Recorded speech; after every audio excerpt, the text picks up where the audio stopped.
Allez, on va démarrer. Merci à tous de nous rejoindre aujourd'hui. Merci Arnaud de nous accompagner pour ce rendez-vous qu'on souhaite réaliser mensuellement grâce à vous. Euh, les Français vous connaissent bien, donc je ne vais pas refaire toute votre présentation et CV ici. Dans votre actualité, aujourd'hui, vous animez chaque vendredi à 19h sur BFM TV Made in Montebourg, une émission sur les sujets qui vous portent à cœur et sur lesquels vous battez depuis 20 ans, notamment la souveraineté économique et industrielle française. Pouvez-vous nous dire deux mots sur cette émission avant qu'on passe aux questions de la communauté Monégo? Alors, bonjour à tous. Bonjour, cher Yann. Ravi de vous retrouver, ainsi que toute l'équipe Monégo et sa communauté autour. BFM m'a proposé de prendre une heure d'antenne sur le Made in France, les questions de souveraineté à travers la géopolitique, la géoéconomie, les entreprises qui réussissent, les problèmes que rencontre l'économie. Cette émission d'économie et de souveraineté et qui s'appelle Made in Montebourg. C'est la signature qu'a choisi la chaîne et qui, évidemment, est un voyage permanent chaque vendredi entre 19h et 20h. Donc, ce sera demain soir de 19 à 20h. Est un voyage dans l'économie française, ses problèmes, ses espérances. Voilà, bienvenue, branchez-vous. Et évidemment, on voit des choses qu'on ne voit pas ailleurs. On réfléchit aussi sur les grands enjeux, l'intelligence artificielle, les problèmes de normes, toutes ces questions qui intéressent aujourd'hui les citoyens et tous ceux qui sont engagés dans l'économie, à quelque titre que ce soit. Oui, c'est passionnant. Il y a beaucoup de relais aussi sur les réseaux sociaux. J'ai pu voir passer ça. Donc, n'hésitez pas aussi à aller voir les teasers et vous connecter en live à 19h. Merci en tout cas Arnaud pour cette précision. Alors maintenant, on va passer Vous pouvez excuser le bruit de fond, il est possible qu'il y ait un peu de passage. Je suis dans un café, mais pas de souci. C'est pas un studio très acoustique. Je vous prie de bien vouloir m'en excuser. On vous entend bien, pas de souci.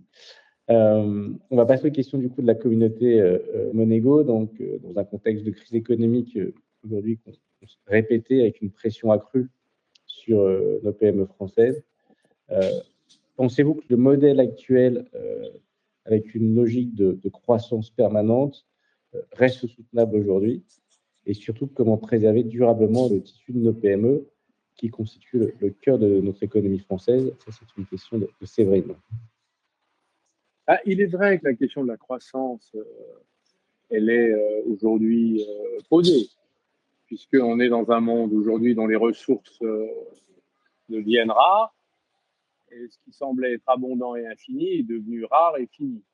Donc, il va y avoir des chutes de PIB, des chutes de croissance dans de nombreux secteurs, mais aussi dans d'autres, des croissances très importantes qui vont venir, nous l'espérons, se compenser l'un l'autre. Donc, c'est tout le sujet de la croissance, la décroissance des activités brunes, compensée par la croissance des activités vertes. En gros, on va faire plein de biogaz issus des déchets agricoles qu'on n'exploitait pas avant, et on va acheter moins de gaz, moins de pétrole, on va raffiner moins de pétrole, donc c'est du PIB pétrolier qui va baisser et du PIB vert qui va monter. Mais ça, c'est sur le papier. La question, c'est comment on passe de l'un à l'autre et comment ça se passe. Alors, pour l'instant, les transformations dans les problèmes extractifs, les transformations dans les problèmes de dérèglement climatique ont des conséquences sur l'activité économique.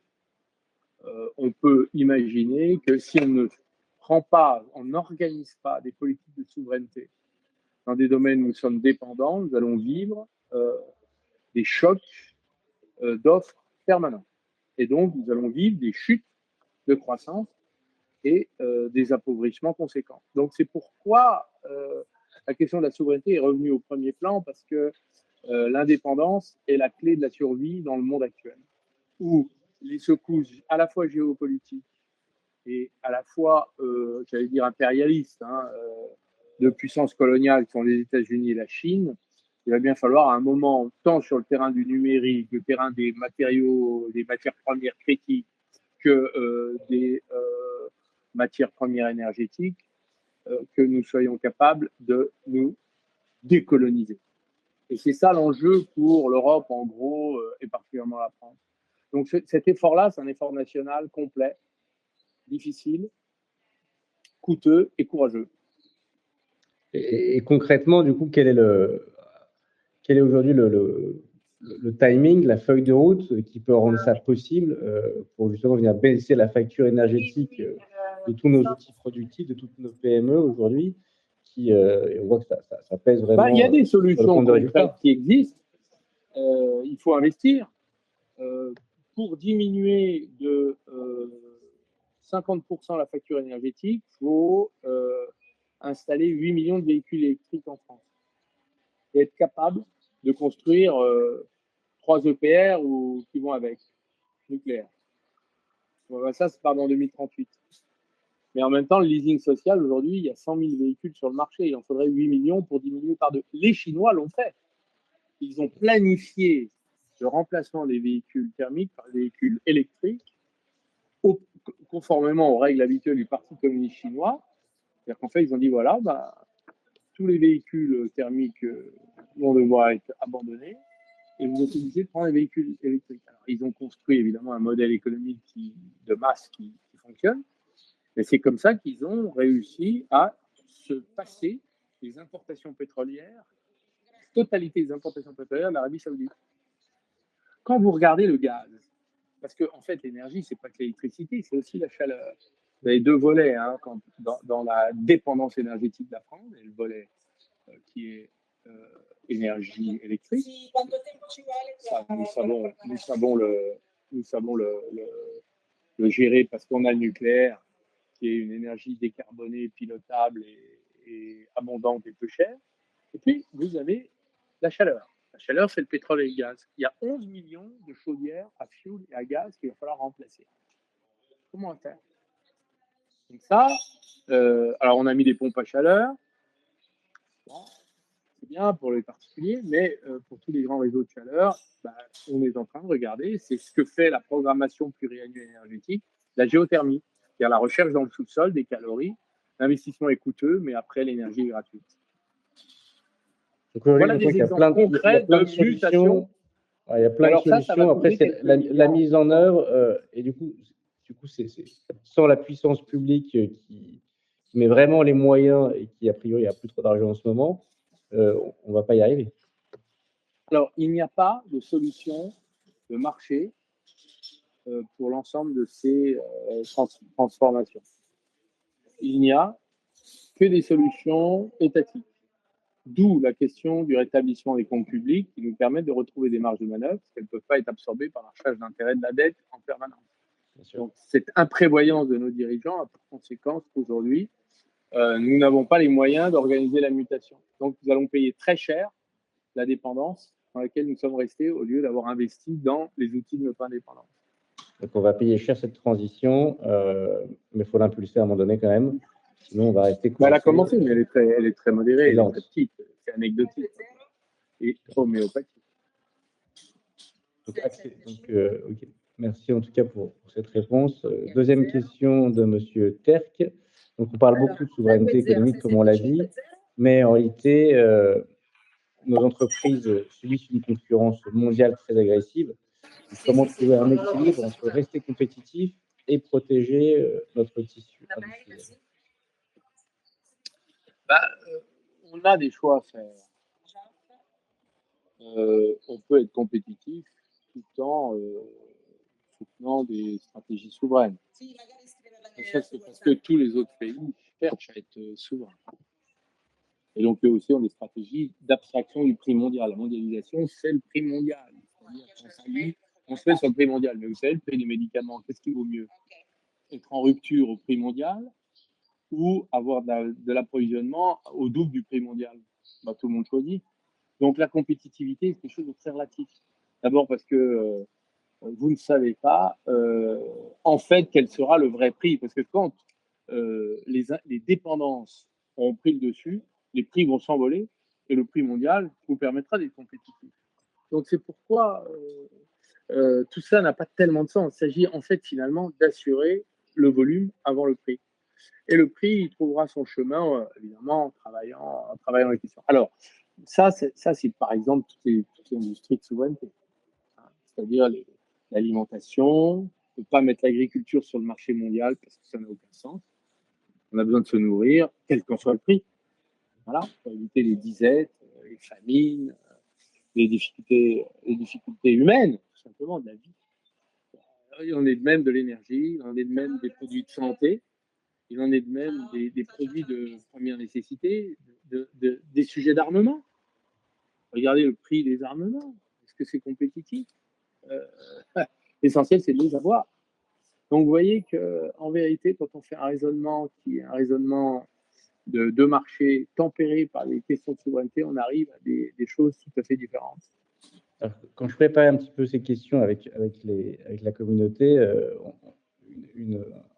un investisseur m'a donné une question intéressante là-dessus, donc très concrète, en me disant donc c'est bien beau tout ça, mais à un moment donné, quand je vais aujourd'hui au supermarché, les fraises d'Espagne, et l'Espagne étant en Europe, sont moins chères que les fraises produites en France. Donc il se dit comment finalement l'agriculture française arrive à être concurrente par rapport à une agriculture européenne d'un pays voisin. Et à un moment donné, au niveau du pouvoir d'achat, les choix se font. Et aujourd'hui, comment gérer cet aspect compétitivité à l'intérieur même de l'Europe? Alors d'abord, l'exemple des fraises, c'est un très mauvais exemple.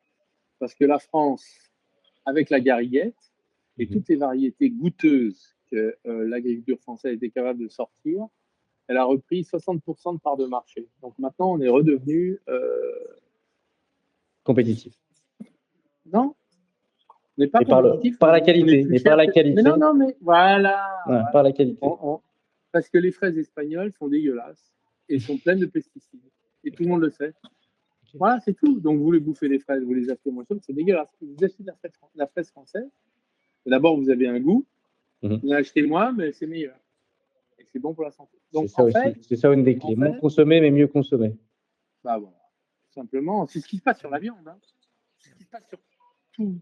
Le sujet, c'est la différenciation. Les Italiens, dans l'agroalimentaire, ils sont leaders mondiaux sur 250 produits. Le Prosecco, le parmesan, la mozzarella, la sauce tomate, etc. Ils sont leaders mondiaux.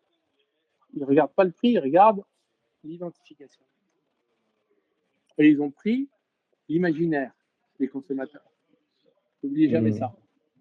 Donc, la France qui passe sa vie à se demander si elle est trop chère, elle ferait mieux d'utiliser le fait qu'elle est plus chère pour faire les bons produits et faire des investissements marketing conséquents. C'est ce que je fais avec les amandes dans mon entreprise, d'accompagner les amandes.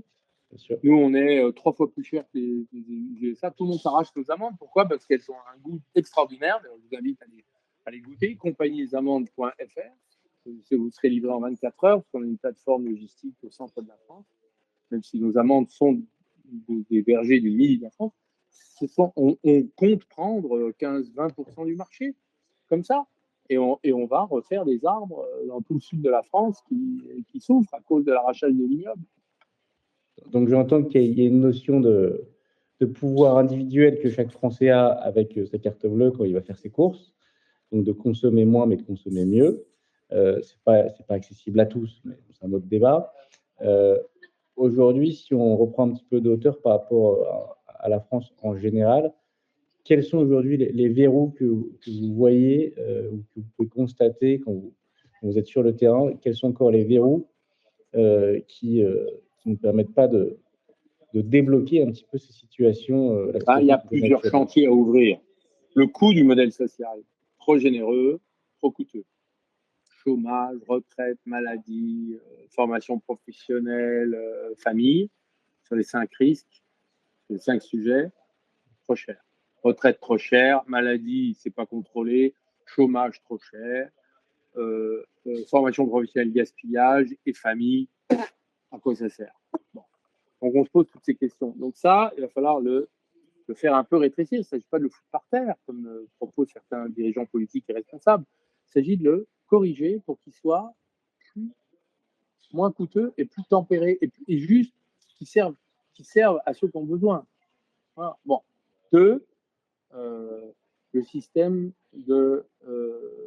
juridique, de normes, hirsutes, incompréhensibles, facteurs d'insécurité juridique, facteurs de blocage. Là, il faut faire un gros boulot de nettoyage systématique. Il y a 10 ans de travail. Mais on peut y arriver. Ces deux sujets sont des beaux sujets de la présidentielle de 27, en fait. À chaque fois, ça doit venir à la présidentielle, ça ne vient jamais. Pourquoi? Parce qu'il n'y a pas d'homme politique courageux qui veut le faire. Bon, troisième sujet traité, c'est, je crois... oui, alors, je reviens un tout petit peu en arrière. Pardonnez-moi, j'ai l'esprit d'escalier. De quoi s'agit-il dans la normalisation? Il faut que maintenant, la société française fasse à nouveau confiance à ses acteurs économiques. Question de confiance. On ne fait pas confiance, donc on met des règles, des interdits, des sanctions pénales, je crois combien. Je crois qu'il doit y avoir des milliers d'infractions pénales dans tous les codes environnement, code du logement, de l'urbanisme, de ceci, de cela. Donc en fait, on passe sa vie à poursuivre les gens pour des bêtises. Regardons le sens des proportions. Troisième sujet, c'est le financement. On n'a pas le système bancaire adapté aux besoins de la réindustrialisation du pays ou de la reconstruction de l'agriculture. On a des banques cartélisées en situation d'oligopole qui ont une profitabilité dingue, mais qui ne font plus leur travail de prise de risque par l'octroi de petits crédits de détaillants. Les fonds d'investissement sont tous étrangers la plupart et finalement ne remplissent pas leur rôle de financement puisque si les banques avaient joué le rôle qu'elles devaient jouer dans l'equity, on n'aurait pas de fonds d'investissement. Et donc, il faut remettre les fonds d'investissement dans les banques. Voilà, c'est ça ma grande réforme de la réindustrialisation. Voilà, et j'allais dire, déprudentialiser le financement des PME, les petites boîtes, etc., qui est complètement délirant dans le système BAL 3. C'est pas pour rien que les Américains viennent de le bazarder. Nous, on applique des règles que personne d'autre n'applique. Incroyable. Donc, j'entends qu'il y a une question effectivement de financement de cette croissance. Et aujourd'hui, nous on le voit sur le terrain, dès lors que vous ne cochez plus les cases parce que vous avez entamé avec succès souvent un pivot stratégique qui est contraint par la conjoncture, par l'évolution structurelle de votre environnement. Il y a beaucoup de boîtes aujourd'hui qui pivotent, qui étaient sous-traitantes dans l'automobile ou dans l'immobilier, dans d'autres poumons économiques qui souffrent aujourd'hui. Aujourd'hui, ils ne cochent plus les cases, ils n'ont plus accès au crédit parce qu'ils ont dû investir sur ce pivot. Du coup, il n'y a plus d'acteurs pour les accompagner aujourd'hui. Il n'y a plus de solution. C'est ça le problème. Donc, comme il n'y a plus de solution, qu'est-ce qu'on a développé? De la dette privée, de la dette venue de family office, c'est-à-dire de gens qui ont vendu leur boîte, qui font du réemploi. J'ai l'impression qu'on est dans un univers de tontine pour financer la reconstruction d'une économie très abîmée depuis 2008-2009. En fait, c'est là qu'on a pris un gros coup sur la terre, on n'a jamais remonté. Donc, si vous voulez, c'est pas avec des tontines qu'on va faire ça. C'est ça qui se passe en ce moment. On finance les boîtes avec des tontines. Voilà. Disons les choses. J'entendais, il y a énormément d'épargne, comme vous savez mieux que moi, vous avez les chiffres mieux que moi, il y a énormément d'épargne des Français aujourd'hui. On a un pays qui épargne énormément. Hier, il y avait l'événement Cap PME et donc j'entendais des pitchs qui se succédaient qui étaient assez intéressants.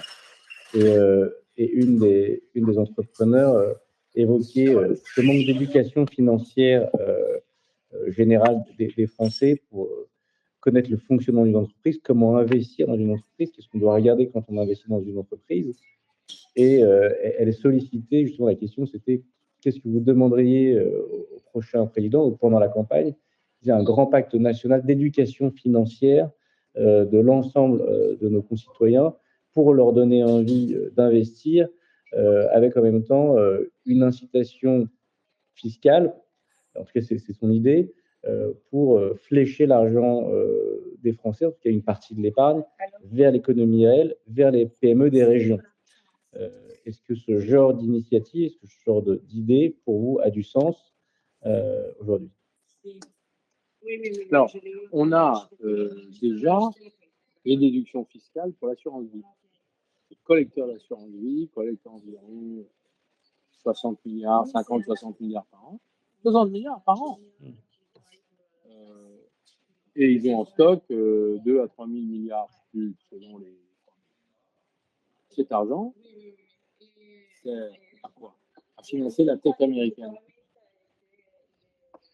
Donc, on a déjà des fonds de pension, on a déjà des déductions fiscales. Donc, en contrepartie de la déduction fiscale, il faut obliger les collecteurs d'assurance vie à investir dans les PME non cotées. 5% de l'encours. Voilà, c'est tout. On a besoin, pour réindustrialiser la France, de 30 milliards par an sur 10 ans, c'est 300 milliards. Qu'est-ce que c'est que 300 milliards pour notre épargne? C'est 10% de l'encours actuel. C'est rien. Donc, c'est ça qu'il faut modifier. Au lieu de financer la tech américaine qui revient à faire son shopping et racheter les startups françaises et nos boîtes à travers les fonds d'investissement, eh bien, je préférerais qu'on les finance nous-mêmes avec notre épargne, qu'on finance les autres. Donc, ça devrait passer par le légal, du coup, si je reformule. Il faut un fonds souverain privé sur injonction publique. Alors là, vous nous avez perdu. Comment ça fonctionne? Ben, c'est assez simple.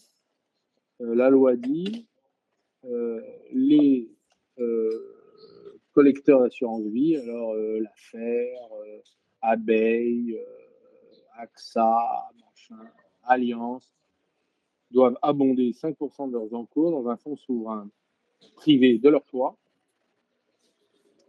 qui investira dans les PME non cotées. Dans la thèse d'investissement. Sinon, vous perdez la déduction fiscale. Vous allez voir ce ils vont y aller. Hein. Et donc, ils vont mettre, le fonds souverain, ils vont le constituer eux-mêmes, ils vont le diriger eux-mêmes, ils vont placer l'argent. Si l'argent n'est pas placé, il n'y aura pas de déduction fiscale. Voilà. Là, je vais vous dire, ça va y aller. Ça s'appelle une injonction publique, une mise en œuvre privée. C'est beaucoup plus intelligent que l'État ne sait pas faire. Intéressant. Donc, vraiment une initiative, c'est un cadre qui est imposé finalement donc, par la loi et qui est après exécuté par le privé. Voilà. Très bien. Donc, dernière question de Bruno. Donc, on sait qu'on a parlé beaucoup de réindustrialisation pendant des années. Les résultats sont limités, en tout cas pour lui. Ce serait intéressant de vous entendre là-dessus. Est-ce que les résultats sont limités ou pas? Qu'est-ce qui peut vraiment ou qui doit vraiment changer en 2027?